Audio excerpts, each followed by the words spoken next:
Bien, pues muy buenas tardes, compañeras, compañeros, gracias. Liliana, Luis Antonio, Adolfo, Jonathan, Alberto, Alejandro, Laura. Pues qué gusto saludarles. Ya saben, y algunos de ustedes ya me conocen. Creo que ya estuvimos, ¿no? En un módulo previo de este diplomado, hacia atrás. Eh, y pues me da gusto que nos reencontremos en este día y tratemos el tema de la ética, nociones de ética jurídica latinoamericana. Cada palabra ya es un reto, ¿no? Tanto nociones, porque pues, hace referencia a algunos conceptos que podemos entender por ética, por lo jurídico y por lo latinoamericano. ¿Qué entenderíamos por ética? Hasta ahora ustedes qué han podido captar en el diplomado. Ya lo habíamos platicado. Yo estaba viendo un libro de preparatoria aquí sobre formación cívica y ética. A ver, antes de que yo les diga qué dice el libro, platíquenme ustedes qué han podido captar que es la ética, de acuerdo con lo que platicamos en módulos anteriores. Adolfo,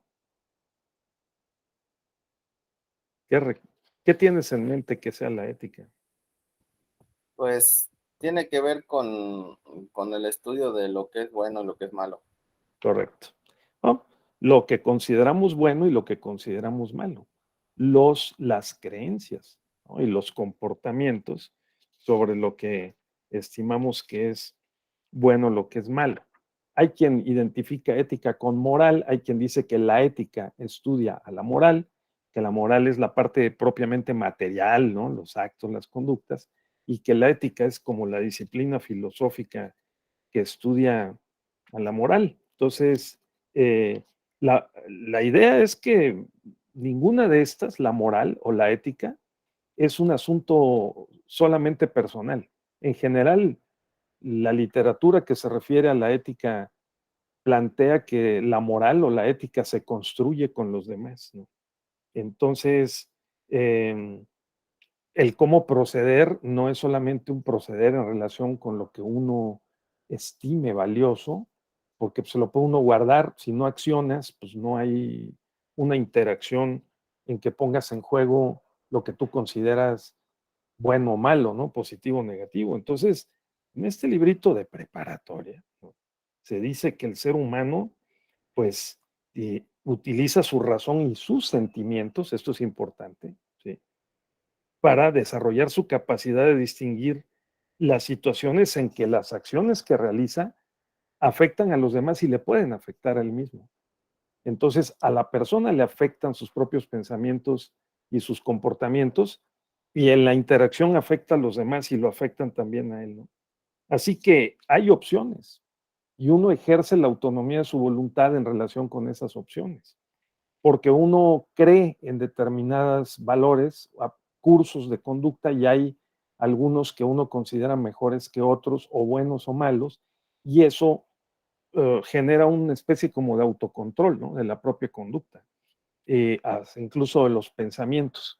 Hay quien integra todas estas esferas, pensamientos, emociones y acción, y bueno, dice, tiene que haber inteligencia emocional y, y activa. Es decir, si logramos ese punto de equilibrio entre las esferas de la razón, la emoción y la acción física e intelectual, pues pudiéramos encontrar un punto o una manera, digamos, bastante elevada, ¿no? De poder llevar a cabo nuestras acciones, conectarse bien con el contexto y con los demás.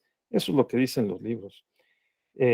Porque el ambiente nos afecta y nosotros afectamos al ambiente, y entonces vamos construyéndonos junto con el ambiente, el contexto de las esferas de acción en las que participamos, o sea, en la casa, la familia, los amigos, la escuela, eh, el trabajo. Entonces, eso, en cada esfera se distribuyen derechos y obligaciones, hay deberes, incluso se llegan a codificar las conductas que se consideran valiosas, y eso forman los llamados códigos de ética, por ejemplo. Esa es una dimensión, ¿no? La dimensión propiamente individual. Pero para lo que nos ocupa aquí en este diplomado y en este módulo, estamos hablando de la ética en la dimensión social y lo jurídico forma parte de la dimensión social.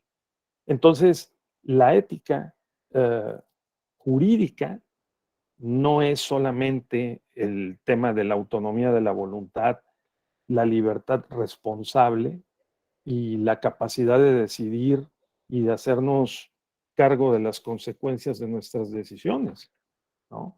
Sobre nosotros mismos y los demás, en todas las instituciones sociales, familia, amigos, escuela, trabajo, ¿no? Sino que hay una dimensión propiamente social. Y en esa dimensión social sí entramos en el tema de lo jurídico. Entonces la ética tiene dos dimensiones. Una es la dimensión individual propia del sujeto, moral en términos de la vida privada, y otra es la dimensión social. En esta dimensión social, la ética se divide en axiología y deontología, fíjense. La axiología es cuando la ética estudia los valores y los fines. Entonces, en esta dimensión estamos en los principios jurídicos, constitucionales, convencionales, ¿no? Y en la dimensión de las profesiones, la ética ya no se llama o se desdobla en axiología, sino en deontología. La deontología es la ética de las profesiones. Es decir, qué es lo que debe y qué es lo que no debe hacer una persona profesional en el ejercicio de su profesión. Y entonces ahí entra todo el tema de las éticas del abogado, la ética del médico, los juramentos, las lealtades a la profesión, etcétera. De esas dos, creo que nos interesa particularmente la axiología. La axiología es la ética orientada al estudio de los valores. Y en el caso del derecho constitucional y del derecho en general, del derecho electoral en particular, es, desde mi perspectiva, el estudio de los principios. Porque las creencias, en lo que, aquello en lo que nosotros creemos y consideramos valioso, lo trasladamos a los marcos jurídicos. Y dentro del Estado de Derecho, pues nosotros lo que hacemos es, por la vía del proceso democrático electoral, elegir a quienes nos proponen determinados valores a defender. Y esos valores se convierten en normas eh, y se convierten en políticas públicas. Y entonces la moralidad pública, aquello en lo que creemos colectiva y mayoritariamente, por la vía del proceso electoral democrático, se traslada al marco jurídico. Es, como decía Kelsen, la traslación de la voluntad popular ciudadana en voluntad normativa, técnicamente hablando. Y allí van transportados los valores, aquello en lo que creemos. Entonces, este es el camino que quiero seguir para dialogar con ustedes esta tarde y que no me dejen solo, sino que vayamos interactuando. ¿Qué es en lo que creemos en América Latina? Y eso le llamaremos, si lo trasladamos al marco constitucional, convencional, legal, a eso le llamaremos ética jurídica latinoamericana. Porque convendrán conmigo en que son tres conceptos muy pesados, muy amplios, que requieren una precisión conceptual, analítica. Lo ético, en términos de una disciplina filosófica que estudia lo bueno, los comportamientos buenos y malos en relación con determinados fines. Segundo, esos fines que son principios valiosos incorporados al marco jurídico, en este caso electoral, ¿no? Dejando por un momento al calce o al margen la dimensión de la deontología de las profesiones, o cómo se deben comportar los profesionistas o profesionales de determinadas disciplinas. Y tercero, ¿qué es Latinoamérica? ¿Siempre ha existido Latinoamérica? ¿Quién inventó la palabra Latinoamérica? ¿Había Latinoamérica antes del siglo XIX o del siglo XX? Les quiero decir que no. Latinoamérica o América Latina, es una construcción conceptual, simbólica, que inventaron algunos intelectuales y políticos franceses a mediados del siglo XIX. En su disputa contra los Estados Unidos para controlar una zona de influencia como era este vasto uh, subcontinente latinoamericano, inventaron la palabra América Latina. Pero antes, de mediados del siglo XIX, no existía.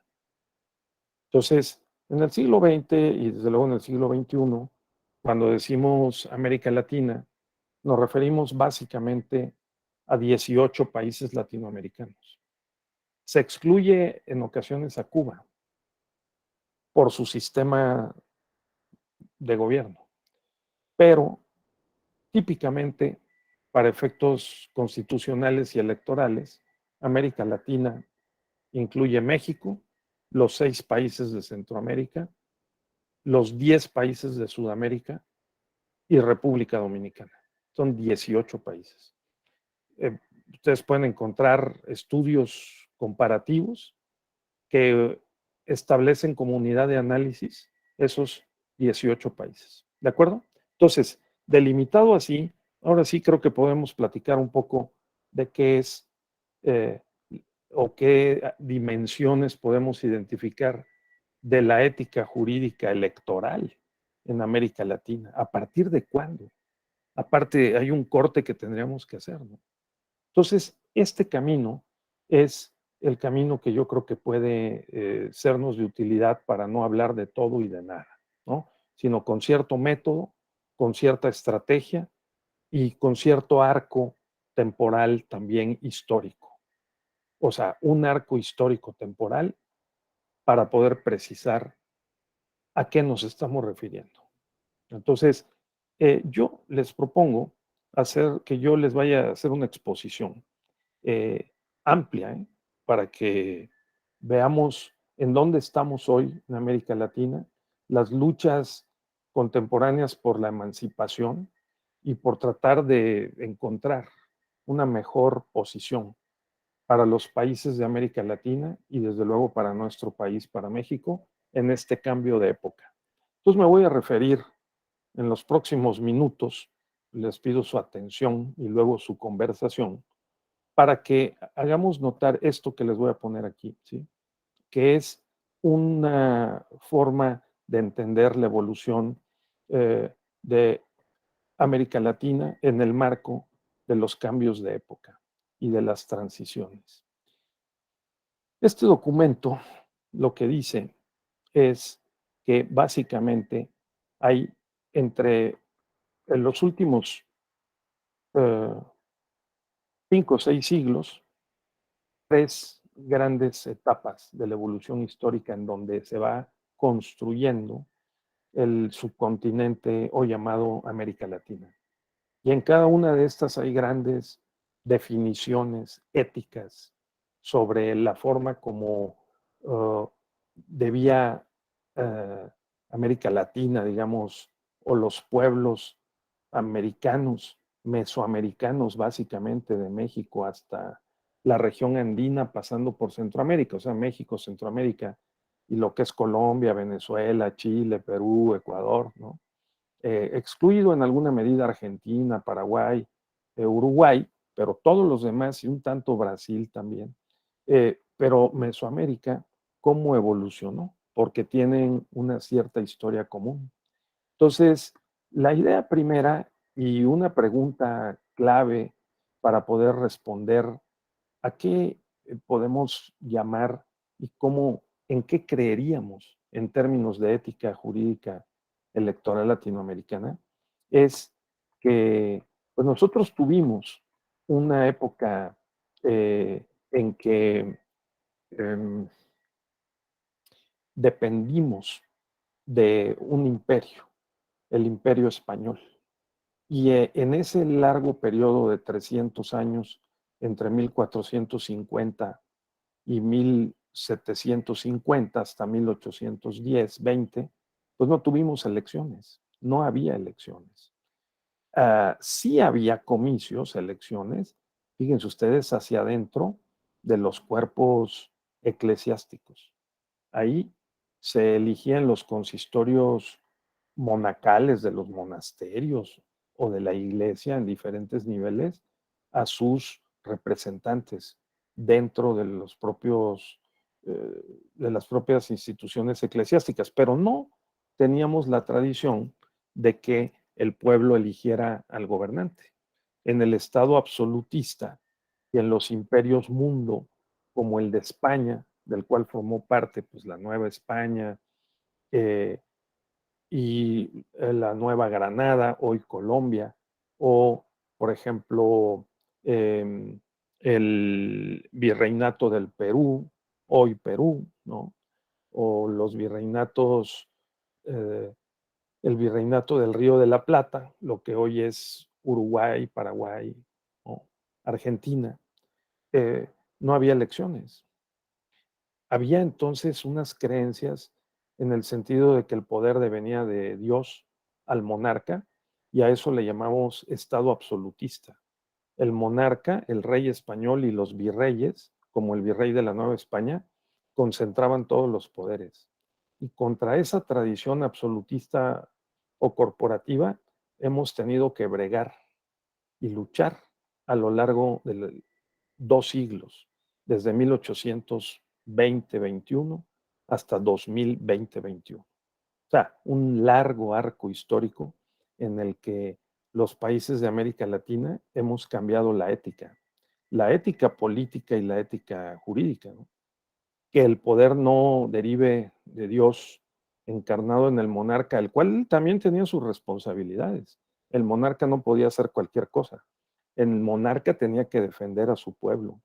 En el momento en que el rey español no pudo defender a su pueblo y entregó la corona al rey francés, en ese momento cometió un acto de deslealtad y por lo tanto generó una crisis de legitimidad, una crisis de la ética pública, política de los pueblos y los grupos de América, ¿verdad? De sus colonias y pues fracturó propiamente la legitimidad sobre la que descansaba el imperio español.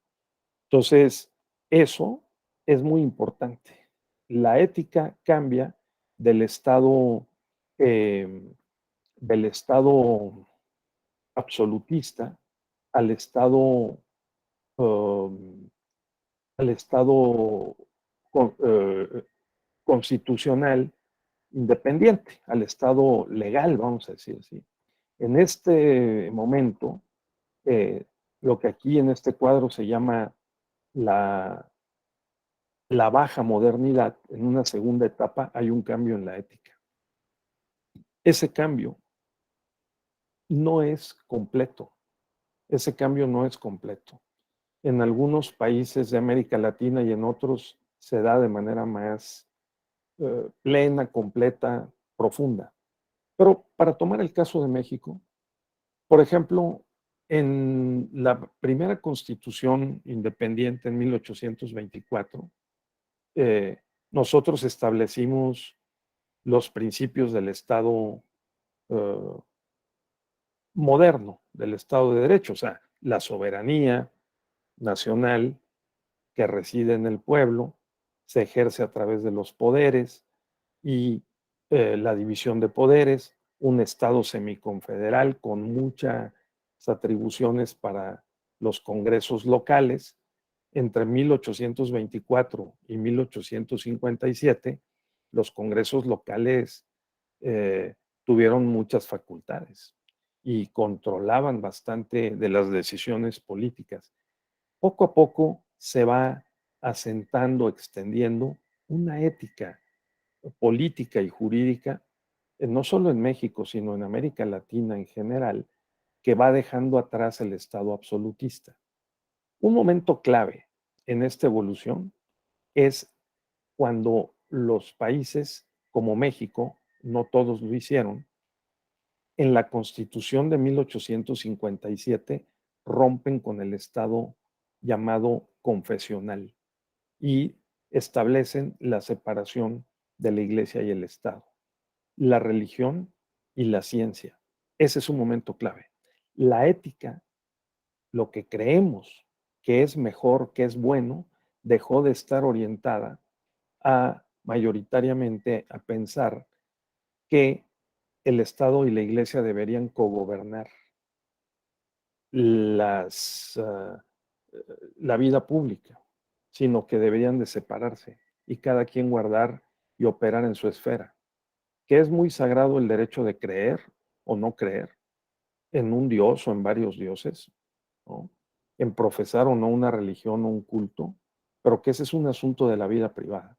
La vida pública y las decisiones políticas y lo que digan las constituciones y aquello en lo que creemos en la vida pública común, colectiva, tendría que estar basada en valores y en conocimientos procedentes de la ciencia y no de la religión.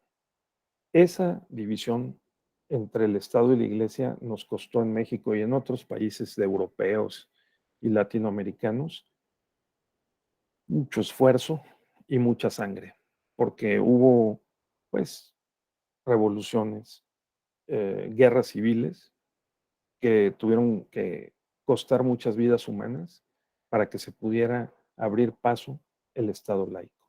El Estado laico, la laicidad, es la posibilidad de que el Estado no tutele a ninguna religión o creencia en particular, sino que se mantenga neutral y que le dé su lugar a todas, pero no declararse como un estado confesional ni de una o de otras religiones, porque solamente así es posible la libertad de creencias y no solo la libertad de creencias, sino la libertad de expresión, la pluralidad y el avanzar en la investigación y el conocimiento científicos. Y eso fue lo que hicimos en México, que nos costó una guerra muy sangrienta de 1858 a 1861, la guerra de los 3 años, y que terminó a favor del Estado laico. Difícil, pero así fue.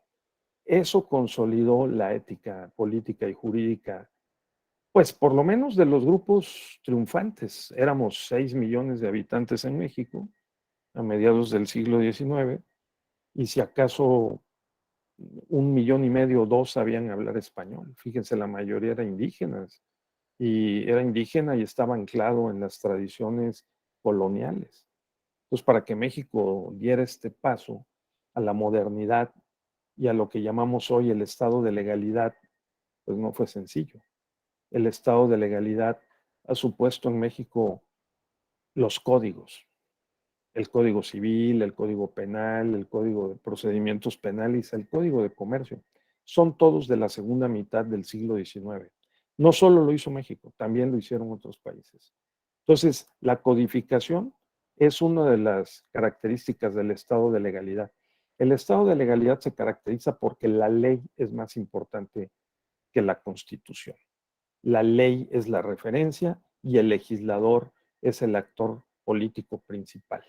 Entonces, los latinoamericanos, más o menos de la segunda mitad del siglo XIX, unos países antes y otros después, terminamos de dejar atrás el Estado absolutista y nos uh, internamos en la aventura del Estado moderno, de creer que es posible que las personas y que las sociedades, a través de las elecciones que descansan en la voluntad ciudadana, puedan ir definiendo su destino. De eso se trata la política. La política es la que fija el rumbo, decide hacia dónde va la sociedad. Y para eso lo que hemos inventado es que la política se ejerza a través del formato democrático y del estado de legalidad. Entonces, hacemos elecciones, seleccionamos a los gobernantes, les damos un mandato, ellos tienen que cumplir con ese mandato más o menos general. Hemos derivado en que el mandato no es vinculante. Eso creo que lo vamos a poner a revisión en los próximos años, porque para que haya un procedimiento de revocación del mandato mejor organizado, también tiene que haber parámetros e indicadores para ver sobre qué vamos a evaluar al gobernante. Y esto es un tema fascinante que toca la ética jurídica latinoamericana y mexicana, creo yo. Entonces, regresemos. El Estado en la mitad del siglo, 1850, en México es un Estado de legalidad, basado más bien en los códigos que en la Constitución y más bien en eh, la ley, el derecho equivale a la ley y además el Congreso desafía al presidente. En México tuvimos muchas décadas en que el Congreso fue más poderoso que el presidente. El Congreso fue más poderoso en la primera mitad del siglo XIX y el Congreso fue más poderoso a partir de la Constitución de 1857. Tan es así que fue necesario que un Porfirio Díaz, tuviera que, digamos, torcer la Constitución de 1857 y empezar a manipularla para poder gobernar controlando al Congreso y al Poder Judicial. La historia del porfiriato en México entre 1880 en números cerrados y 1910, o sea, en esos 30 años, es la historia de un poder ejecutivo, el presidente, que se sobrepone al Congreso y al Poder Judicial y los llega a controlar o a influir fuertemente sobre ellos. Ahí la ética de los mexicanos, unos mexicanos que seguíamos siendo menos de 10 millones y todavía con una mayoría sin hablar español, pues fue orientada hacia eh, el desarrollo económico. Porfirio Díaz logró el desarrollo económico en el país con un alto costo que desembocó en la revolución. La revolución de 1910 a 17 es otro momento en el que cambia la ética política y jurídica en México. Porque cuando las sociedades se polarizan, cuando hay una mayoría pobre, depauperada y excluida del Estado y del mercado, de la representación política y la distribución de los recursos, pues se generan reacciones violentas. Esto fue lo que pasó entre 1910 y 1913. Un mal cálculo de Porfirio Díaz, una sociedad que estaba además ya muy irritada y sensible por diversos factores internos y externos, sobre todo porque había habido crisis económicas, inflación, carestía y una falta de movilidad de los cuadros políticos. Los gobernadores en varios estados de la República fieles a Porfirio Díaz también se reelegían por 4 años. ¿No? En varios estados había gobernadores que ya tenían 12 años o más en el poder. Y hubo un malestar. La ética, en ese momento, la ética social cambió. Los valores o los principios en los que se creían al inicio del porfiriato y que fueron traicionados, porque Porfirio Díaz llegó al poder en 1877 bajo la bandera de la no reelección, pues fue claramente traicionado. Y esa ética en la mayoría de la población creo yo que se engranó y generó una reacción que fue a desembocar en la revolución. Entonces, tenemos 3 momentos de cambios importantes en la ética social, política y jurídica en México. En otros países de América Latina más o menos pasaron cosas similares en diferentes tiempos, pero en México lo que ocurrió fue que en la independencia, en la reforma y en la revolución, la mayoría de la población, así haya sido poca la que hablaba español y podía participar políticamente en comparación o en proporción con la mayoría de esa población, porque repito, todo el siglo XIX y hasta 1920 nunca fuimos más de 10, 15 millones de habitantes. Entonces, y una minoría hablaba español y tenía, repito, mejores condiciones para entenderle a la política y a gozar de sus derechos, digamos. Entonces, yo sí creo que hay estos tres momentos en la historia de México y que este tercer momento de la revolución cambió a México, cambió la ética social y política con base en la Constitución de 1917. La Constitución de 1917 poco a poco le fue dando más poder al presidente de la República, formó un sistema de partidos en donde el Partido Revolucionario Institucional fue hegemónico y ganó todas las elecciones, a partir de 1946 sobre todo, y hasta 1986-89 las ganó todas, ¿no? Salvo una o dos que perdió por ahí, muy discutidas en algún municipio, y luego el propio partido fue abriendo eh, espacios a la oposición, conforme fue cambiando también la percepción, el consenso, las creencias de una población que se hizo más grande, porque de 15 millones en 1920, pues nos convertimos en 30 millones en 1940, y así fuimos duplicando la población hasta llegar a 100 millones en el año 2000 y 126 millones que somos ahora. Entonces, la ética jurídica, que es una ética social y política trasladada a la Constitución y a las leyes, ha cambiado y seguramente seguirá cambiando.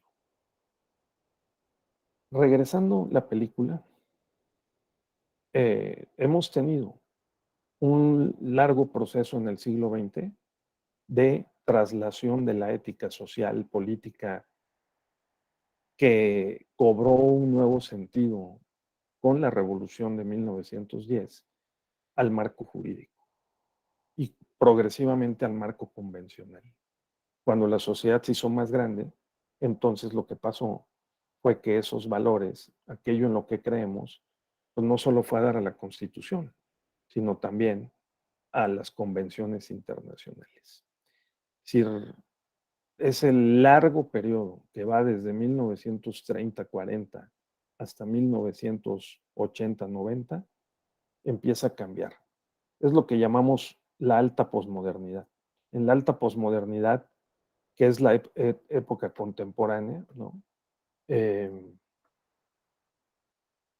contemporánea, de 1950 en adelante, pues vean ustedes lo que seguramente han ustedes aprendido y también lo que enseñan o comparten en estos diplomados y en otros ejercicios académicos.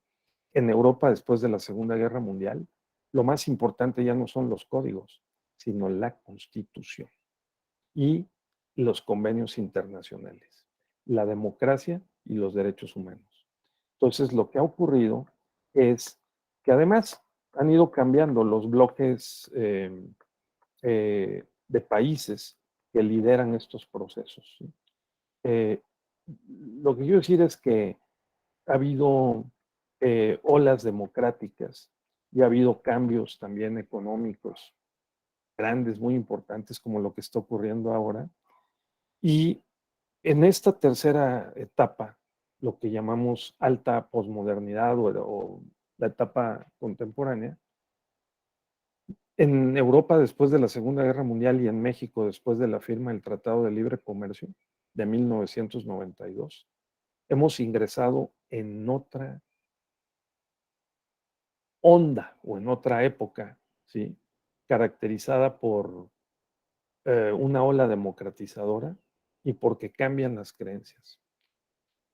Hay evidencia suficiente para sostener, como lo han documentado varios historiadores de la política mexicana, muy serios, como Juan Molinar Orcasitas, por ejemplo, ¿no? El tiempo de la legitimidad, su libro y su tesis de doctorado, que, o Alonso Lujambio también lo documentó, pero varios lo han documentado, que el PRI y el presidente de la República ganaban las elecciones de una manera abrumadora, legítima. El 98% de los votos eran para el PRI y su candidato.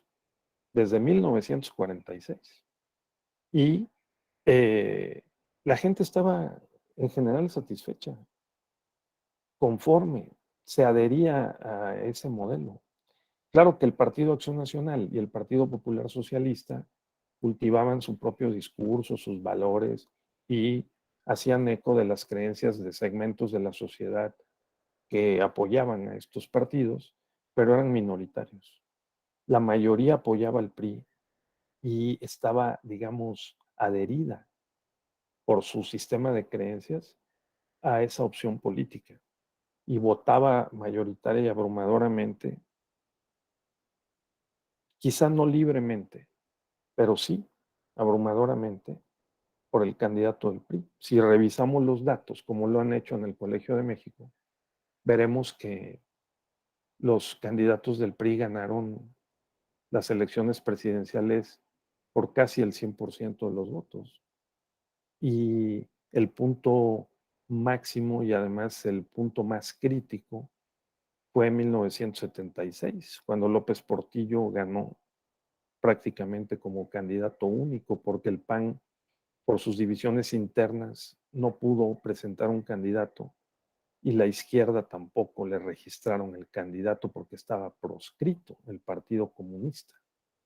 Así que Valentín Campa hizo campaña libre, sin registro, y obtuvo un puñado de votos.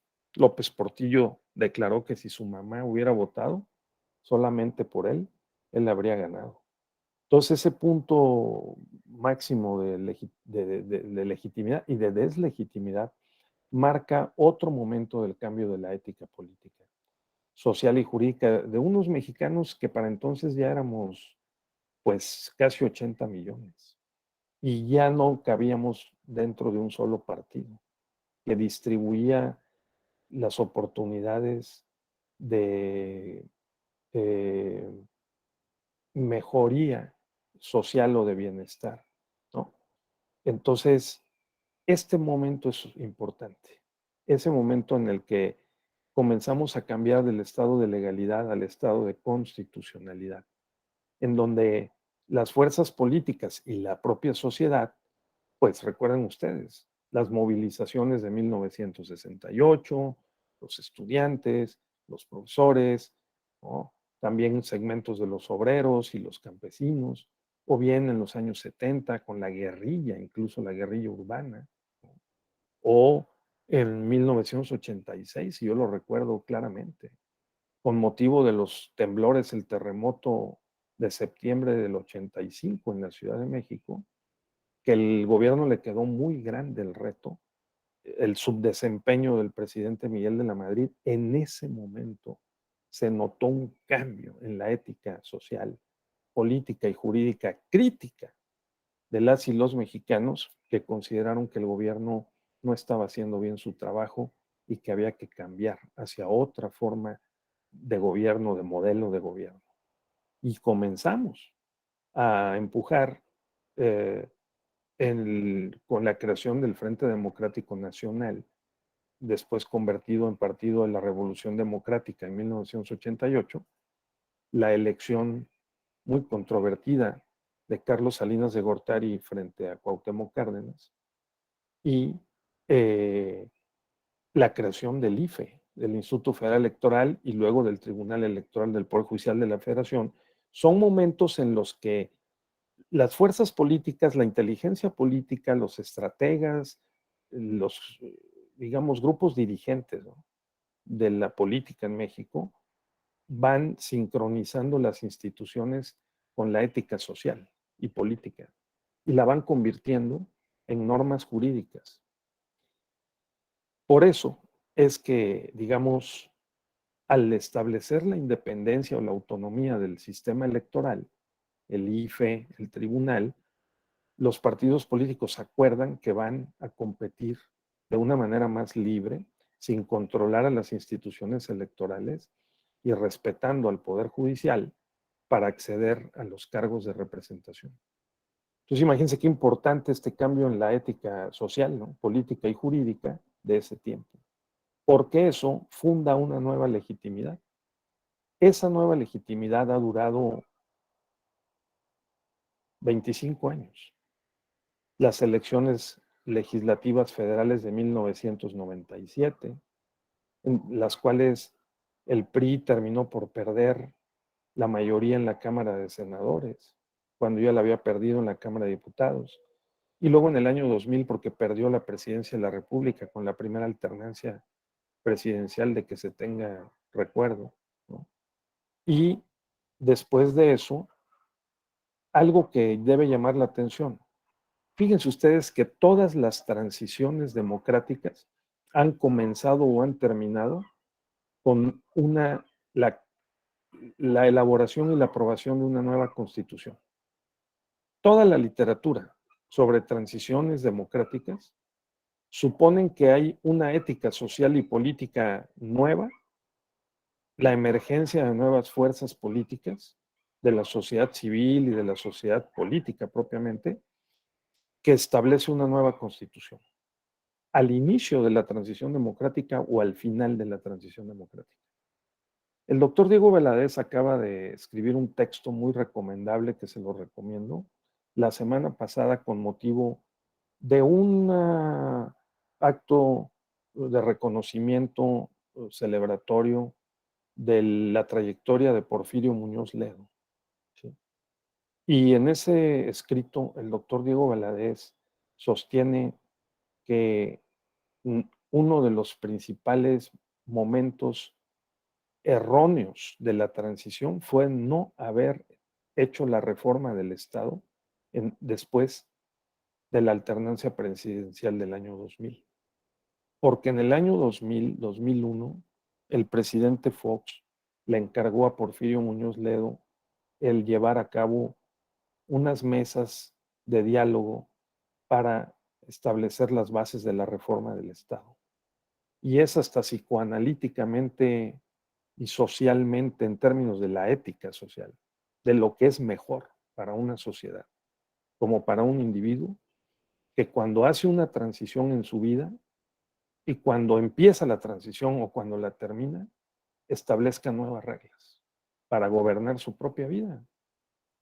Es indicado por los psicoanalistas en los divorcios, por ejemplo, ¿no? En los procesos emocionales muy fuertes de cambio de una persona, la ética de la psicología indica, recomienda que haya un periodo de reflexión y se ponga de acuerdo el sujeto consigo mismo para establecer nuevas reglas en su nuevo estado civil, ¿sí?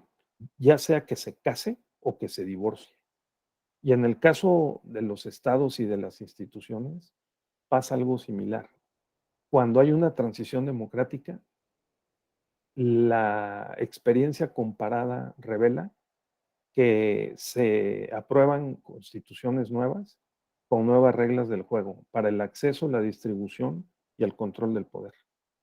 Entonces, esto no hicimos en México, esto no lo hicimos en México en 2001, según Diego Valadez, Porfirio Muñoz Ledo y otras personas que han sido protagonistas de estos juegos y de estas decisiones.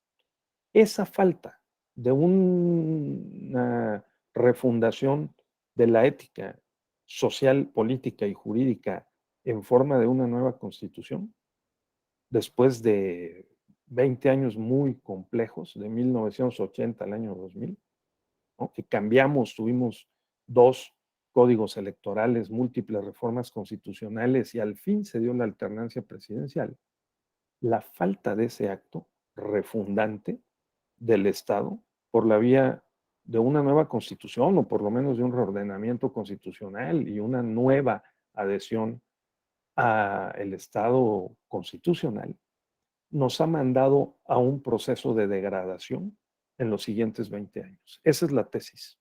Aquí me detengo para que me digan qué opinan. Primero, ¿qué opinan sobre si es correcto el método según lo que han visto en el diplomado o lo que pueda ser mi propio discurso, interpretación, sobre la ética jurídica latinoamericana, que ya es bastante decir, por lo menos mexicana, ¿no? Eh, em, en la transición democrática? O sea, hemos cambiado en la independencia, la reforma y la revolución, los mexicanos, nuestra forma de ver, protagonizar, creer en determinados valores, los hemos puesto en las constituciones y así hemos avanzado en el mundo moderno y contemporáneo. Hasta llegar a los años 80 y 90, en que la sociedad cambió muy fuerte, dejó atrás el modelo del partido hegemónico y el presidencialismo, y se decidió en las urnas y se llevó a la Constitución y a las leyes, además con un protagonismo del Poder Judicial como el Tribunal Electoral o la Corte, que los gobernantes tienen que estar sometidos, del partido que sean, a las reglas del juego que ellos mismos pactan. Entonces, el no haber refundado esas reglas después del 2000, después de la primera alternancia presidencial, al parecer, según algunos, muy enterados, opinadores, observadores y protagonistas de la vida política nacional, nos ha mandado a un proceso de degradación.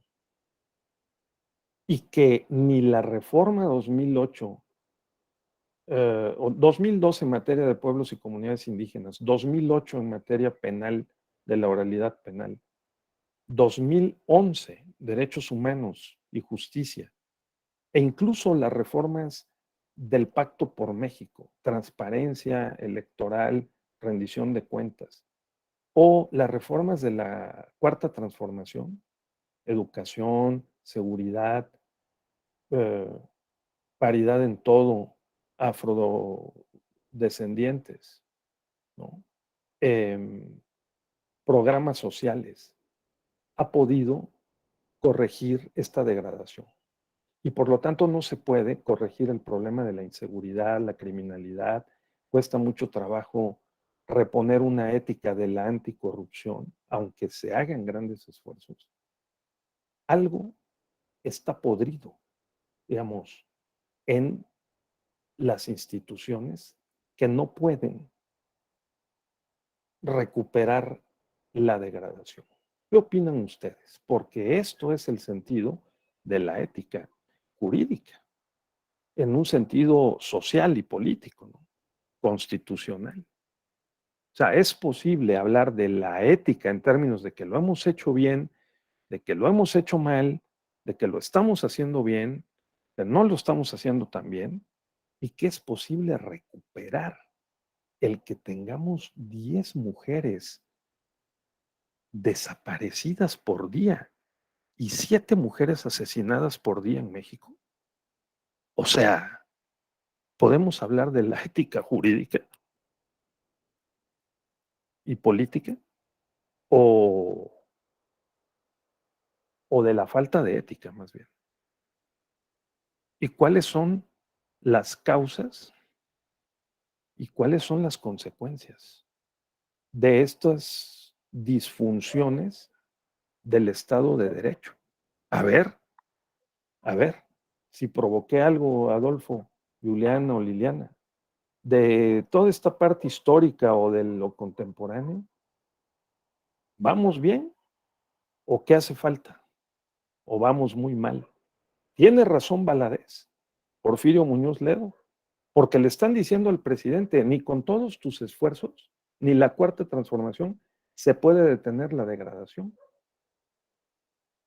A ver, Laura, por favor. Sí, muchas gracias. Bueno, desde mi muy personal punto de vista, y a lo mejor también estoy fundamentándome en opiniones de grandes académicos, es que, a ver, nuestra Constitución, partiendo desde 1917, ha tenido más de 700 reformas, ¿no? Esta infinidad de reformas de un documento base para la organización y convivencia de una sociedad, pues implica que seguramente en algunos principios, en algunas instituciones se ha perdido su finalidad primigenia. Y al hacer tantas reformas, a lo mejor ya se perdió la congruencia legislativa, la congruencia constitucional, la congruencia valorativa, la congruencia de principios que nos rigen como sociedad. Entonces, me parece que esa podría, yo creo que requiere un análisis, porque lo han escrito ya varios investigadores, un análisis de la Constitución. Ahora, como usted lo señaló, después de una transformación política, generalmente va seguida de una nueva Constitución. Sin embargo, en México, en vez de hacer una nueva Constitución, no se ha dado ese paso, no nos hemos atrevido a dar ese gran paso, simplemente a hacer reformas, ¿no? Reformas parciales, reformas por temas, pero no me parece que la congruencia ha quedado a un lado. Ahora, entendiendo el derecho y a la Constitución como un factor de estabilidad del Estado, pues me parece que también ya se perdió. No es un factor ya de estabilidad del Estado. Entonces, desde esa perspectiva, y dado que las instituciones efectivamente ya se encuentran rebasadas respecto a la realidad que vivimos día a día en la convivencia social, pues yo creo que hay que buscar otras alternativas. Hay que hacer un análisis y una revisión respecto a qué principios, cómo queremos regirnos a partir de ahora hacia adelante. Y yo creo que pues requiere también de una participación ciudadana muy consciente, participativa y realmente de ciudadanía, ¿no? Me parece que un tema muy importante es generar ciudadanía, generar esta ciudadanía que forma parte y un equilibrio fundamental. Puede ser el factor de equilibrio para el no consenso de los factores reales de poder, porque realmente me parece que lo que ha faltado también es el consenso de los factores reales de poder, atendiendo al significado de la Constitución que nos ha señalado la Salle, ¿no? Gracias. Muy bien, Laura. Rescato un punto muy importante de lo que han mencionado, Laura. No es solamente el traslado de la voluntad popular o de la voluntad política de los grupos más influyentes en la sociedad o los factores reales de poder al texto de la Constitución, sino la interacción de las instituciones que crea el texto constitucional y que ya existen o se van dando en la sociedad con la propia sociedad. Si hay una interacción o un acoplamiento adecuado entre esas instituciones que están formalizadas por escrito en la Constitución con lo que creemos y con lo que estamos dispuestos a actuar la mayoría de las y los mexicanos, entonces la Constitución puede adquirir una mayor vigencia, digamos, efectividad o eficacia. Lo que yo rescaté de lo que dijo muy atinadamente, muy correctamente Laura, es que hay como un desacoplamiento entre instituciones, constitución y sociedad. Y el contexto puede estar haciendo la diferencia, ¿no? Es decir, ¿qué tanto el contexto, un capitalismo avanzado, la globalización, la internacionalización de la ilicitud, ¿no? Que puede ser explicada en su intensidad de estos meses por la depresión que sufrieron los negocios ilícitos durante 2 años. O sea, durante 2 años la pandemia hizo que los negocios ilícitos perdieran ganancias, la trata de personas, las drogas, ¿no? Y todo tipo de negocios ilícitos, vehículos, ¿no? Partes robadas, ¿no? Etcétera. Y entonces se tienen que recuperar porque han perdido dinero. Ellos también tienen nómina. Los cárteles tienen nómina. La delincuencia organizada sostiene hasta politólogos y juristas. Y entonces tiene que recuperar lo que no ganó durante 2 años. Así que hay que secuestrar, desaparecer y meter al negocio ilícito a todo aquel que no pudo meter en 2 años. ¿Les parece lógico esto que estoy diciendo? Y que eso explique este incremento impresionante de los asesinatos, choques entre bandas delincuenciales e inseguridad que estamos padeciendo, sobre todo en estas últimas semanas. Parece que sí, ¿no? Entonces, una reflexión y una evaluación adecuada, como dijo Laura, consistiría en sí hacer un buen diagnóstico, porque nos merecemos hacer un buen diagnóstico. Si el diagnóstico de López Obrador y la coalición que lo llevó al poder de la presidencia y bueno, y en la mayoría de los espacios de las gobernaturas y congresos en el país es correcto, entonces la mayoría de los mexicanos deberá seguir respaldando ese diagnóstico y sus soluciones, ¿no? Entonces, esa es la ética social y política mayoritaria que se ha trasladado ahora a la Constitución, a las leyes y a las políticas públicas. ¿Estamos de acuerdo? ¿Es el camino o no? ¿O es, como dijo Valadez y Porfirio Muñoz Ledo, ni con eso podemos recuperar la falta de una reforma completa del Estado? No en el ámbito de los derechos, porque los derechos tenemos de sobra.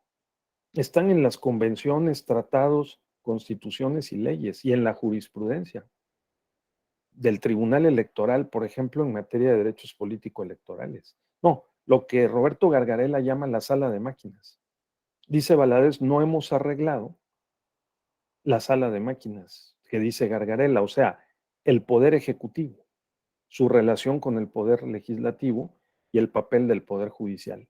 Se le ha hecho descansar demasiado la solución de problemas políticos al Poder Judicial. El Tribunal Electoral ha tenido que resistir presiones muy fuertes de grandes y poderosos actores políticos. Lo vimos el año pasado con las elecciones, Guerrero, Michoacán, el propio presidente de la República, ¿no?, que cuestiona, interpela como nunca a las instituciones electorales. ¿Y el Congreso? No. ¿No debería el Congreso controlar más al presidente? Pues si su partido uh, es mayoría, si no calificada, por lo menos absoluta en la Cámara de Diputados y en la Cámara de Senadores, entonces, ¿qué equilibrios quedan? Y si eso corresponde a la ética jurídica, social, política y jurídica del momento. Porque hay quien sostiene, fíjense ustedes, que se ha debilitado nuestra creencia o ética social, política y jurídica en que debamos de respetar las formalidades esenciales de los procedimientos de las autoridades a cambio de que nos beneficien en algo. ¿Realmente somos demócratas o todos buscamos una oportunidad para poder tener mejores beneficios del mercado o del Estado sin conciencia de los demás? No me importan los demás mientras yo esté mejor. Y si es así, entonces esa ética individual, ¿no?, llevada al terreno social y político, pues también nos marca una cierta característica que tal vez no se corresponde ni con la Constitución ni con la sociedad mayoritaria que está demandando que haya, digamos, una mayor sensibilidad social, ¿no? ¿Ustedes qué opinan? No sé, espero no haber sido muy complejo en esto, pero estamos en el tema. O sea, el presidente tiene una alta credibilidad, sea por los programas sociales, sea por el control de la agenda pública, el discurso político, la comunicación social que hace todos los días, pero tiene una altísima preferencia popular. Y movilizar a 17 millones de votantes, como haya sido el 10 de abril, yo creo que no lo ha hecho nadie en la transición democrática fuera del periodo electoral, lo cual es muchísimo. 17 millones se los envidia cualquier presidente de Centroamérica o de Sudamérica. Entonces, ¿cuál es la ética social, política y jurídica de los mexicanos hoy? ¿No? ¿Es una ética mayoritariamente de la emancipación, de desterrar la desigualdad, o sea, por lo menos aminorar la desigualdad, la pobreza, de sí extraerle rentas a los que más tienen y trasladársela a los que menos tienen? Les recomiendo ayer en el periódico La Jornada, hay unos artículos impresionantes, por lo menos 3, que revelan en buena medida cuál es la situación económica del momento de México y también de América Latina. En América Latina hay, en números cerrados, 650 millones de habitantes. Y de esos 650 millones de habitantes, 250 en pobreza. 250 de los 650. O sea, hay 400 millones que están en la franja de la clase media y de la clase alta. La clase media incluye aproximadamente al 40 y al 50, 45% de esos 400 millones, y el otro 5% es la clase alta y los súper ricos. En México tenemos 7 supermillonarios, ¿no? La clase media en México, según esos datos que aparecen ayer y que les digo que vale la pena revisar, pero la clase media en México es de aproximadamente de los, hay 43, hay 35 millones de hogares en México, que si multiplicamos por 4 integrantes de un hogar en promedio, dan los 125 millones de habitantes del país, aproximadamente. ¿Sí? Y de esos, eh, de esos 35 millones de hogares, ¿no? Aproximadamente el 50% está ubicado en la clase media. En México la clase media se integra por personas que ganan entre 40 y 130 mil pesos mensuales. Entre 40 y 130 mil pesos mensuales. Quienes ganan más de 130 mil pesos mensuales forman parte de la clase alta. Y estamos hablando de un segmento de no más del 5%. Son lo que se puede llamar ricos y súper ricos. Los que están por debajo de los 40 mil pesos mensuales son o somos la mayoría de la población, que ganamos entre 1 y 20 salarios mínimos, aproximadamente. Porque 20 salarios mínimos son 2 por 1, 2 y 2 por 7, 14. Sí, son 34 mil pesos mensuales. Un kilo de carne, ¿cuánto vale?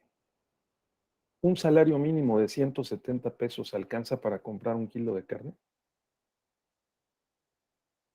Empecemos a sacar esas cuentas sobre la base de las estadísticas para ver cuál es la ética social, política y jurídica a la que nos afiliamos, ¿no? Porque si formamos parte de la clase, vamos a decir, popular, en su fracción más alta, o sea, que ganemos entre 20 y 40 mil pesos mensuales, entonces es posible que nosotros creamos en la democracia, ¿no? Y que junto con la clase media sostengamos los valores democráticos, creamos en el diálogo, el respeto, las elecciones libres y podamos ir libremente a votar y podamos darle el triunfo a un partido o al otro según veamos qué es lo que conviene al país y a nosotros, de acuerdo con la oferta política. Pero si pertenecemos a la clase que gana menos de 10,000 pesos, entonces las cosas pueden ser distintas. Porque podemos estar capturados en un esquema clientelar y sobrevivir. Y tenemos que transaccionar nuestro voto en algún esquema corporativo.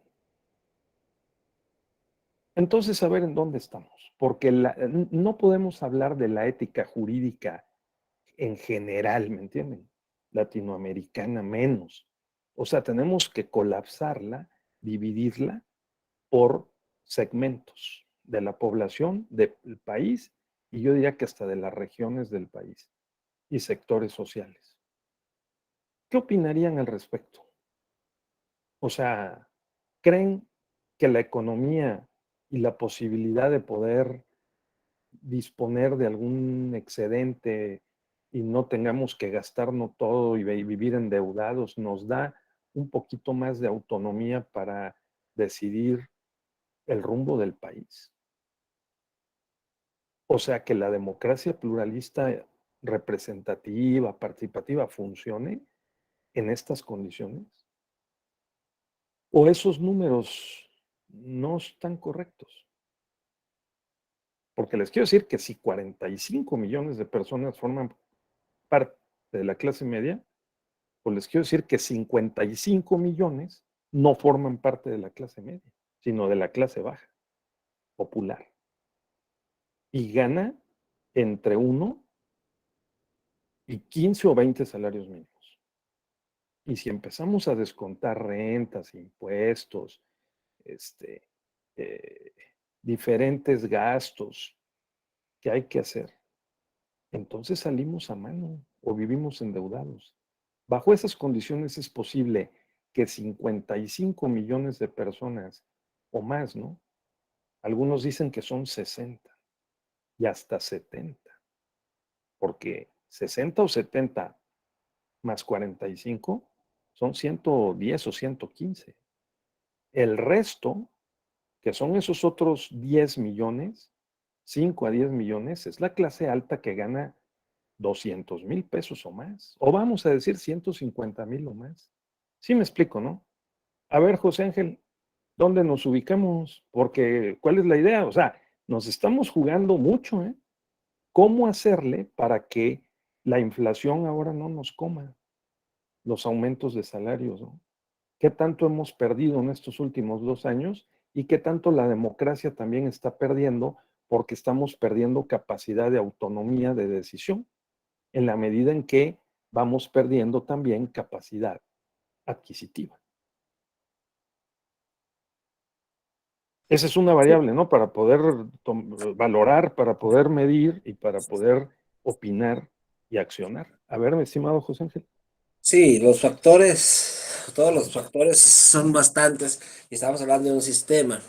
Ujú. Desafortunadamente siento que el sistema político se ha centrado, si bien en una manera y regresando al esquema de que nos tocó a mí en mi niñez vivir al populismo de aún de Echeverría, me siento en esa época y recuerdo varias épocas. Eso me refiero desde el sistema político y que, que los factores que los avances o no que pudiera haber habido durante todos los años en el liberalismo económico, pues se han vistos avasallados por esta situación política general. Siento que los factores de la producción se han visto muy, muy limitados por las políticas sociales y estamos un poco trabados, son mucho trabados en la situación. El representante del régimen considera que todavía tiene mucho mucho que hacer y mucho que obtener, pero se le está acabando el tiempo, se le está acabando el crédito, se le está acabando el bono democrático como tal, y y la realidad es que la gente no se siente que se encuentre en mejor situación real que lo que estaba antes. Eso es muy respetuoso.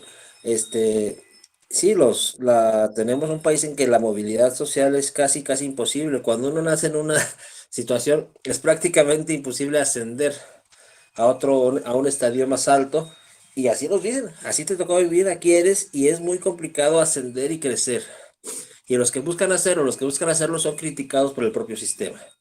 Entonces, necesitamos pues entender que las cosas no están fáciles, que que la realidad, que la perspectiva, que la propaganda política es un elemento, yo lo siento un poco distractora de la realidad social y que no obstante esto, usted lo acaba de comentar, el sistema mantiene su voto duro, su gente que cree en él y realmente gente que cree en los actores políticos actuales. Si es una transformación, no mucho más lenta de lo que se supone, pero no sé si sea una transformación que realmente venga a satisfacer las necesidades de toda la gente. Es lo que quisiera opinar. En el aspecto ético, tratando de combinarlo, pues sí, el discurso oficial usa estos elementos para señalar lo que es correcto a su juicio, lo que no es, y para polarizar. este, los factores si bien la ética impone que los criterios deben salir de manera natural, de manera del raciocinio simple, de que esto es correcto porque así lo es o porque así debe serlo, nos imponen ciertos marcos teóricos que nos hacen dudar si lo que realmente los criterios son los correctos o no. Esa es la duda que tengo. Muchas gracias. Correcto. Oh, muy buena. Estaba muy buena, muchas gracias, José Ángel. O sea, coincidimos, ¿no?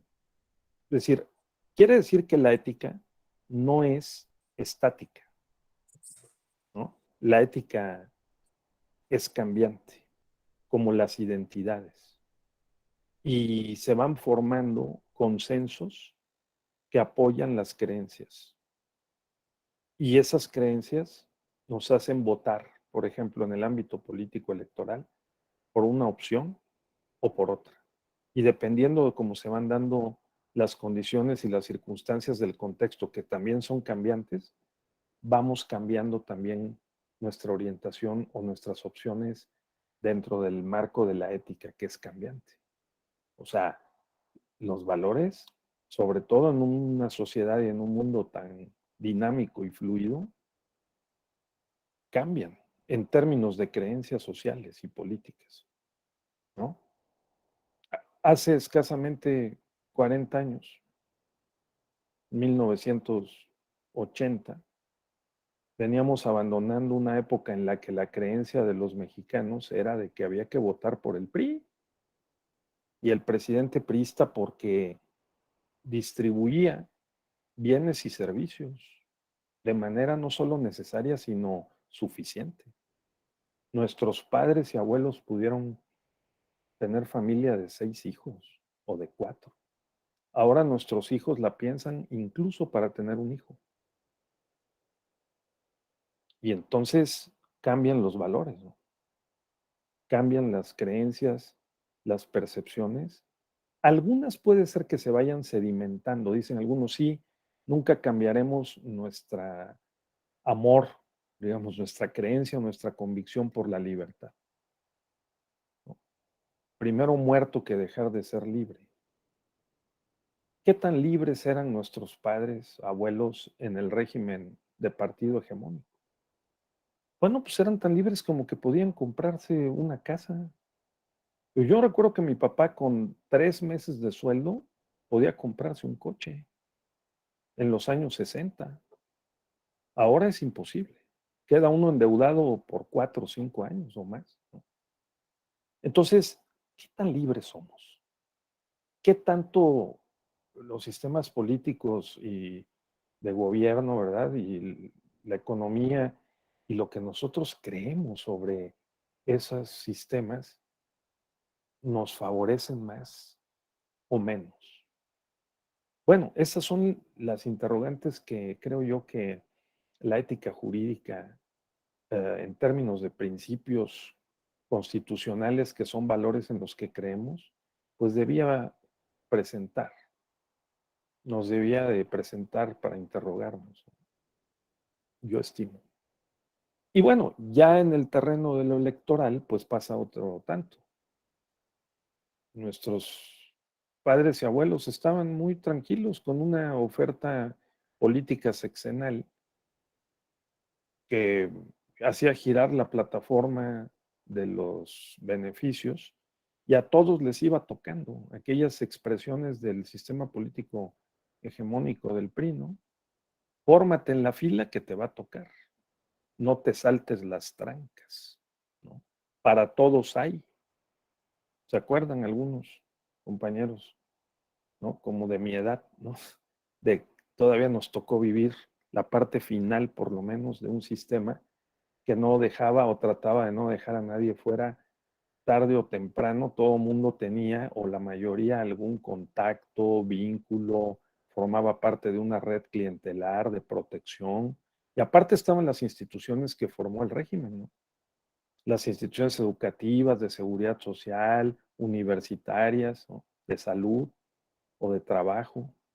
O sea, el IMSS, el ISSSTE, el Infonavit, el FOBISTE, las universidades públicas, ¿no?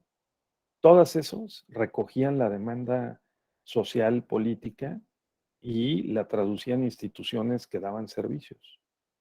Y después, al cambiar nuestras creencias y preferencias y hacer el Estado, la sociedad más plural y el Estado también multipartidario, al bajarle el poder al presidente y subirlo a los partidos, a los congresos y al sector privado y a otros factores reales de poder, parece que, digamos, hemos aumentado nuestras libertades políticas de optar por unos u otros gobernantes, pero hemos reducido también como que nuestra capacidad para poder ofrecer resultados.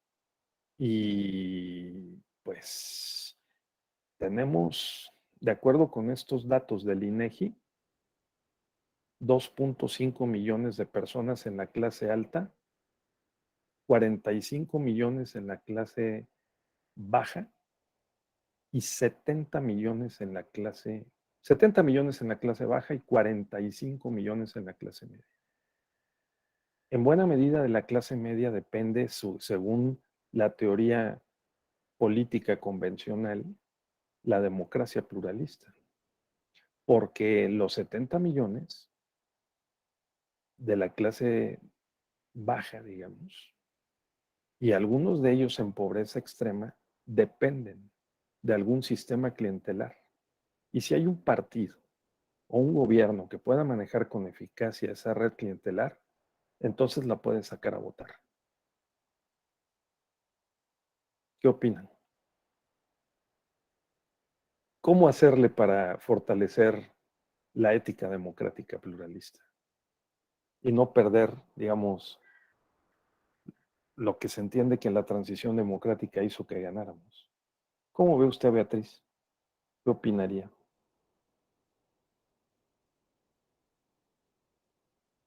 Jonathan había levantado la mano. A ver, Jonathan, y luego Beatriz. Hola, doctor. Fíjese que yo siento que estamos viviendo en un momento muy crítico. La verdad es que uno que yo tengo 39 años, digamos que me tocó de Fox para acá, Sí. de la primera transición, y ahora se supone que estamos en una segunda transición democrática. Pero la actuación de los actuales gobernantes sí siento que ha dejado mucho que desear. O sea, el tema, hoy que estamos hablando de ética, que estamos hablando de ética,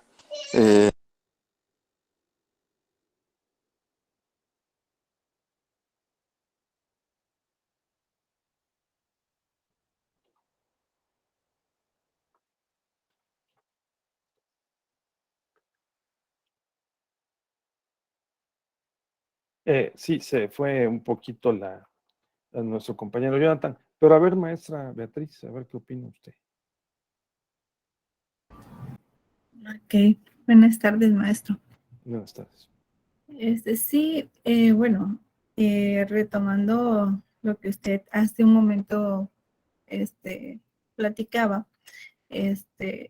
nos compartía de lo de los votos, cuando nuestras familias, cuando el PRI estaba en el poder. Yo les quiero compartir una anécdota que no es, bueno, mi abuelo era ahora sí que era priista de corazón Sí, en sus tiempos. Y yo recuerdo que él se apasionaba tanto que decía, no, es que es el partido que nos da de comer, que mira que ahí se inunda el estado y nos vienen tirando el despensa. Y bueno, sí, en efecto, me contaban que mis tíos que sí habían muchas cosas que sí en ese tiempo el gobierno se preocupaba, ¿no?, por el ciudadano. Pero a raíz de que va cambiando, va sí, evolucionando, pues ya cada quien, yo creo que en toda familia, cada quien como el voto libre, secreto, ¿no? Entonces ya habían diferentes corrientes.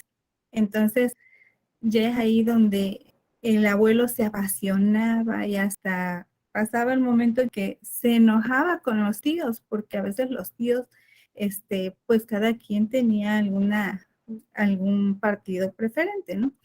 sí, Y bueno, y yo también, decían mis tíos que ellos ya a raíz de que habían otros partidos, otras opciones, que ellos ya no se iban tanto por lo que el abuelo venía de atrás, pues, lo que le compartía de lo que era el partido, sino que realmente ellos ya se iban por la convicción de la persona, ya no lo que ofrecía un partido. Y bueno, era respetable, ¿no? Era su decisión de ellos. Y bueno, vemos que al paso del tiempo, pues obviamente ahorita cada quien tiene su propio criterio. Y respecto a lo que usted comentaba acerca de las cuestiones, perdón, quería retomar también un punto importante que decía la compañera Laura, que, por ejemplo, que también se han perdido ciertos valores de ciertas instituciones que fueron para lo que fueron creadas constitucionalmente. Entonces, respecto a ese punto, en efecto, a veces tiende el ciudadano a confundirse o a hacerse ciertas ideas respecto que hay instituciones que, por ejemplo, derechos humanos, que bueno, ahorita hacen muchos convenios y cuestiones relativo a la violencia y bueno, es evolucionar, ¿no?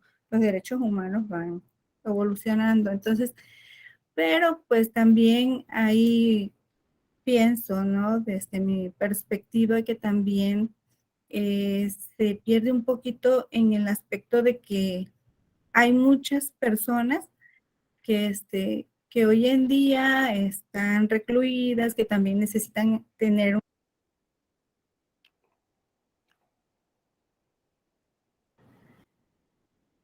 perdón. sí, sí, Sí, entonces ese enfoque, pues, que debería de dársele un poquito más de atención en ciertos sectores y bueno, respecto a eso. Y en otro sentido, también hay otras instituciones en las que, por ejemplo, sí se alejan un poquito de ciertas funciones que deberían de hacer, ¿no? Entonces yo creo que la ética, primero que nada, en las instituciones, debería de observarse primero para qué fin fueron creadas, qué es lo que están haciendo por mejorar, en qué han avanzado y qué avances tienen. Entonces, para darle a la sociedad, de una manera u otra, cuenta de las actividades que ellos realizan, pues, pero enfocado a lo que ellos, al fin, lo que ellos tienen que realizar. Entonces, respecto a ese mi punto de vista, también lo que usted comentaba acerca de que hay personas que hay muchas pobreza. También a veces las personas no es que falte, vaya, creo que hace falta la concientización y ética, más que nada, de que cuando llegan o del puesto de que ocupan, pues deben de ser congruentes. ¿Por qué están ahí y cuál es la función que tienen que hacer? Y sobre todo que bueno, son millones de mexicanos que están en un estado bastante vulnerable económicamente. Entonces, ese es mi punto de vista. Muy bien, muchas gracias, Beatriz. Muy correcto, ¿no? Muy claro. De acuerdo con el INEGI, 70 millones de mexicanos. 45 en una situación intermedia y 2.3 millones de mexicanos, desahogadamente, son ricos, digamos, de 150,000 pesos mensuales para arriba. Entonces, es muy importante lo que dijo Beatriz, porque lo que yo entendí, Beatriz, es que usted considera que es conforme a la ética social, que hemos llamado aquí política y jurídica, el de que tengamos que hacer, las instituciones tengan que hacer una evaluación, ¿no? Y los ciudadanos también, para ver qué se está haciendo bien y qué no se está haciendo bien, ¿verdad? Para ajustar el trabajo de las instituciones para que lo hagan mejor hasta donde sea posible. Eso es lo que yo le entendí. Sí, correcto. Bueno, muchísimas gracias. Ubaldino, ¿verdad? Había pedido la palabra, un compañero. Adelante, por favor. Buenas tardes, maestro. Sí. Pues, si conjuntamos todas estas situaciones dentro de lo que es la ética, yo creo que nos vamos a lo que es un conflicto de clases, ¿no? De cómo en manera política nos han dividido.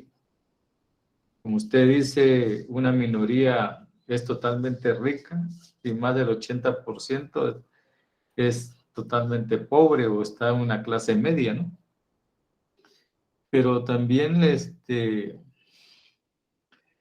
digo, la clase política en el poder lo ha permitido así, en el cual a la clase rica, pues, lo ha exonerado de impuestos, le ha dado ciertas facilidades, por ejemplo, las empresas, para tener sus ganancias totales y de los dividendos que tal empresa, pues esa le pagan a sus empleados.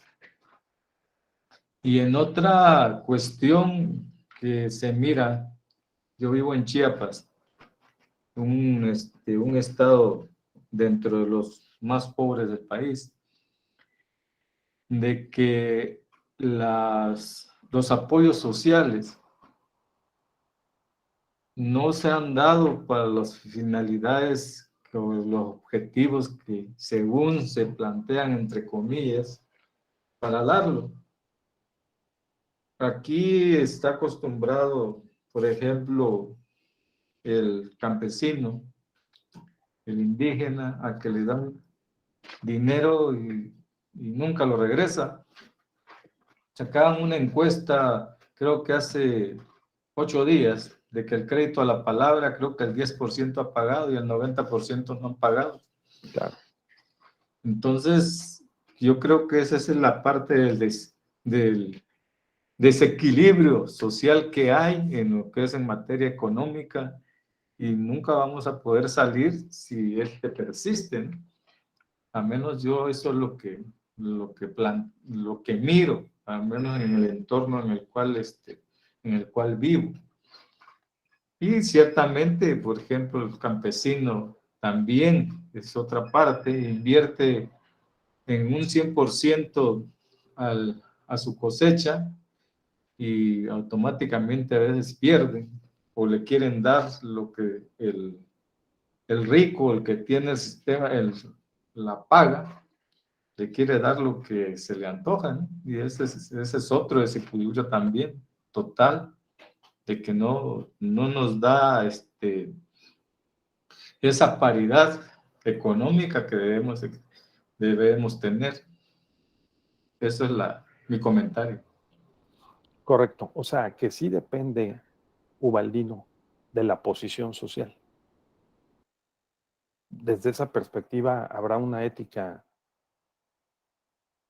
digamos, que ejercer de manera más crítica para tratar de, pues, remontar la situación, ¿no? La condición. Y si hay un partido político o un liderazgo político que ofrece apoyar para que eso ocurra, para sobrevivir mejor, ¿no? O para poder vivir mejor, entonces le apoyará electoralmente. Y es, digamos, lo que Ubaldino considera que está pasando, ¿no? La semana pasada le hicieron una entrevista a la senadora Xóchitl Gálvez, que es muy claridosa, y dijo, no sé cómo el PRI y el PAN se dejaron sustraer el manejo de los programas sociales o no cumplieron debidamente con lo que tenían que hacer para recabar ese respaldo popular. Y al descuidarse, pues Morena se los quitó. O sea, le mandó la oferta a ese sector mayoritario de que lo iba a atender y lo está haciendo con apoyos directos.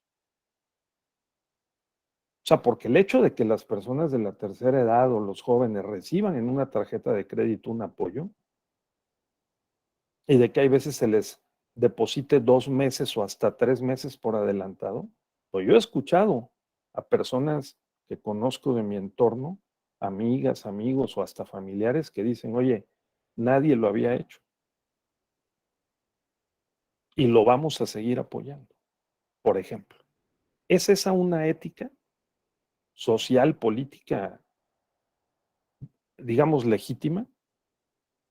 Ubaldino, yo entendí que tú dices que sí, porque si se pone uno en la posición de esos 70 millones, pues no queda de otra, ¿no? Pues vamos a suponer que no sean los 70 millones, pero ¿qué tal les parece que sean 40? Pues 35. Pues es muchísimo. ¿Cómo no sacar a votar a 17 millones el 10 de abril? ¿No? Para medir más o menos cómo está el nivel de adhesión. Unos por convicción y otros porque dijeron, oye, pues ni modo, pero lo hacemos. Eso es lo que dijo Ubaldino, ¿verdad? Sí, más o menos. ¿Alguien piensa distinto o cree que, digamos, sí estemos manteniendo o cuál es el papel de la clase media? Porque estamos hablando de 70 millones, digo, no lo digo yo, lo dice el INEGI, está ayer, o sea, en varios artículos. Los otros 43 millones de la clase media, ¿qué opinamos? ¿No? Pues eso es lo que se juega, creo yo, en este tipo de discusiones sobre la ética social, política y jurídica. Porque el resto de América Latina está más o menos igual. Sí. No vean el caso del Salvador. En El Salvador ganó Nayib Bukele hace 2 años, que era un tipo que pertenecía al PAN, digamos, del Salvador. Se salió del PAN y se fue a un partido intermedio y luego se metió con el partido, digamos, el PRD del Salvador. Y después se hizo como de un partido pequeño y ganó la presidencia de la República con una estrategia tipo López Obrador, con redes sociales, incluso le copió los eslogans a López Obrador del 2018 y ganó en el 2019, creo que fue. Sí, 19. Entonces, ahora, en El Salvador hay una situación muy grave. Dos partidos se alternaron el poder desde hace 30 años. O sea, digamos que como que el PAN y el PRD, ¿no? Tal vez ahí no existía PRI, o el PRI dividido en PAN y PRD. Y fueron cometiendo aciertos, pero también graves errores, y sobre todo no dejaron pasar a los jóvenes, y estos fueron sintiéndose muy frustrados, porque además se dio el fenómeno de las pandillas. En El Salvador hay decenas de miles de pandilleros, ¿no? Y yo he tenido la oportunidad de estar viviendo hasta un mes en 2018 en El Salvador, haciendo una consultoría para el Tribunal Electoral de El Salvador, y es una situación bastante delicada, porque no puede uno caminar, hagan de cuenta, en el centro de la Ciudad de México, porque pues hay pandillas. Bueno, también en México puede haber, pero no tan en el centro, ¿no? O sea, el caso está en que en cualquier calle puede haber una casa en donde vivan los de barrio 19 o los maras salvatruchas, ¿no? Y uno vive con miedo, pues con cierto temor, inseguridad. Pues el presidente Nayib Bukele suspendió algunas garantías hace un mes y ha metido a varios miles de maras, les metió la policía y el ejército y los metió a la cárcel. Ahora las cárceles salvadoreñas tienen 150 más por ciento más de la población que deberían, y hay una situación muy compleja. La pregunta es, ¿qué ética prevalece? ¿La ética de la simulación de gobiernos que dejaron crecer ese fenómeno? ¿O la ética del Estado de Derecho o de la eficacia del gobierno que suspende las garantías y mete a la policía y al ejército para resolver un problema que afecta a la mayoría de la población? Porque si no, el Estado está cooptado, capturado por esas bandas delincuenciales, que se han convertido además en interlocutores del gobierno, ¿sí? Bueno, lo que pasa en México, ¿no? Con diversas expresiones de grupos delincuenciales, pequeños, medianos o grandes. ¿Cuál es la ética que en su momento fue más legítima? ¿Debió haberlos encarado el gobierno 2000-2006 o el 2006-2012 o 2012-2018, o los dejó crecer desproporcionadamente? Y ahora es mucho más, ¿no, Ubaldino? Y ahora es mucho más complicado el poder regularizar una situación así. Pues, Sí. A ver, ¿alguien quería comentar? pues lo dejó crecer y ahora se volvió incontrolable, ¿no? Correcto. Porque Entonces, eso, claro, lo que yo quiero, compañeros, invitarlos a que reflexionemos, Laura, con mucho gusto la palabra, es a que la ética no es un conjunto de valores abstractos, generales, eternos, ¿no? Probablemente la dignidad humana lo sea, ¿no? Y cada vez tenemos más conciencia, la integridad, la ecología, ¿no? Los movimientos sociales como el feminismo, el ambientalismo, ¿no? Las minorías, los pueblos, comunidades, la gente pobre, los que tienen mucho que perder, casi nada que ganar, ¿no? Todas estos son, digamos, éticas que se generan, formas de creer, de pensar y valores que se generan en la experiencia práctica, en la vida social, ¿no? En la interacción política, en la democracia. Eso es, y dependiendo de la posición que uno tenga también. Ahora, podemos decir, sí, maestro, pero hay un común denominador, está en la Constitución. De acuerdo, los derechos humanos, las libertades, la división de poderes, el formato democrático. Bien, ¿no?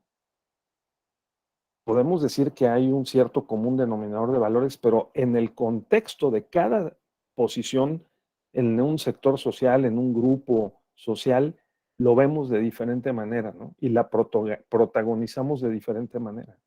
Unos podemos disfrutar de más derechos y otros de menos.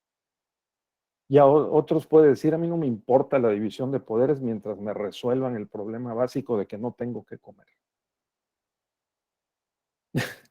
A ver, Laura, por favor. Sí, gracias. Doctor, yo le quiero hacer la siguiente pregunta. A ver, hay un artículo donde dice que el 98% de los latinoamericanos no vivimos en una democracia completa. Solamente señalaron a 3 países como democracias plenas. Uh-huh. Y pues México estamos de una democracia deformada a una democracia híbrida según en el estudio en 2021. Sí. ¿Por qué si la ética, si realmente todos los seres humanos nos movemos bajo ciertos juicios de valor y me parece que como sociedad para lograr una convivencia siempre tenemos esa aspiración de una convivencia con ciertos valores, ¿no? Éticos, y que la democracia me parece que es un estandarte principal de estos valores éticos. ¿Por qué no? ¿Por qué cada vez son menos los países que tienen una democracia plena? Claro, muy buena pregunta. No, pues excelente pregunta, Laura. Sí, una respuesta es que las políticas económicas de los últimos 30 o 40 años, de 1980 a la fecha, han sido predominantemente en favor del mercado, de las empresas, del sector privado, liberalizó muchos intercambios, muchas inversiones, intercambios comerciales, etcétera.